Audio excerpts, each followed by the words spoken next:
જીડીપીને લઈને બ્રોકરેજ હાઉસીસના અલગ અલગ વ્યૂઝ આવતા જોઈ રહ્યા છે. આરતી મહેતા ડિટેલ્સની સાથે જોડાયા છે. ગુડ મોર્નિંગ આરતી.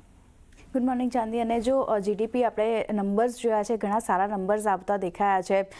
HSBCના સૌથી પહેલાં રિપોર્ટની વાત કરી લઈએ તો તેઓ માની રહ્યા છે કે Q2 FY26 જીડીપી 8.2% પર રહ્યો છે યર ઓન યર બેઝિસ પર, અને જીએસટી કટ જે થયો છે અથવા તો ઓછા બેઝ અને ડિફ્લેક્ટરની અસરના કારણે સપોર્ટ ખાસ કરીને ઓવરઓલ જીડીપી પર આપણને બનતો દેખાઈ રહ્યો છે. પ્રાઇવેટ કન્ઝમ્પશન મજબૂત રહેતું દેખાઈ રહ્યું છે. નેટ એક્સપોર્ટ ખાસ કરીને થોડો ઘણો નબળો રહેતો દેખાઈ રહ્યો છે, પણ પ્રાઇવેટ કન્ઝમ્પશન જે રીતે મજબૂત રહ્યું છે એની પણ અસર બનતી દેખાઈ રહી છે.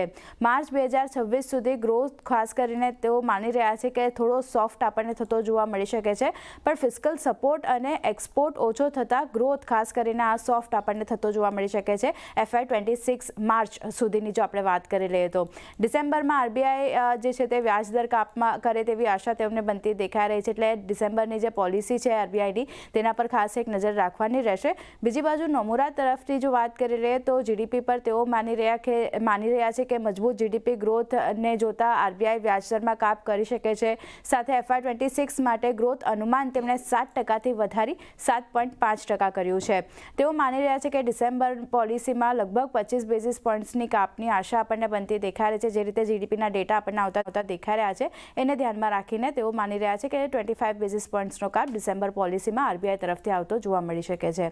બીજી બાજુ મેક્વારીની વાત કરી લઈએ તો તેઓ માની રહ્યા છે કે જીડીપી જે છે તે 6 ત્રિમાસિકના ઉપલા સ્તરની પાસે આપણને નંબર્સ આવતા દેખાઈ રહ્યા છે, ને કદાચ આવનાર સમયમાં 10% જીડીપી આપણને નંબર્સ જે છે તે પણ પહોંચતું જોવા મળી શકે છે. તેમાં નવાઈ ન હોવી જોઈએ. ડિસેમ્બરમાં દર ઘટાડાની શક્યતાઓ આના લીધે એક વધતી દેખાઈ રહી છે. Q2 FY26 જીડીપી ઓલમોસ્ટ 8.2% પર આપણને રહેતો દેખાયો છે. અનુમાન કરતાં વધારે છે. જીએસટીમાં કાપની અસર જે છે તે હજી પણ કન્ઝમ્પશનના ડેટા પર આવવાની બાકી છે, એટલે Q3માં ખાસ કરીને હજી પણ આપણને અસર જોવા મળી શકે છે. અને FY26ની Q3 FY26ની જો વાત કરી લઈએ તો ગ્રોથ મજબૂત રહેવાના અનુમાન તેઓને લાગી રહ્યા છે, એટલે અહીંયા એક ધ્યાન રાખવાનું રહેશે. બીજી બાજુ JP મોર્ગનની જો આપણે વાત કરી લઈએ તો તેઓ પણ માની રહ્યા છે કે અનુમાન કરતાં જીડીપી નંબર્સ ખાસ કરીને સારા આવતા દેખાઈ રહ્યા છે. સાયક્લિકલ ટેલવિન્ડ્સ અને કામચલાઉ પરિબળો જે છે તેના કારણે થોડી ઘણી વૃદ્ધિ આપણને બનતી દેખાઈ રહી છે. એ બધાનો સપોર્ટ ખાસ કરીને જીડીપી ડેટાને મળ્યો છે.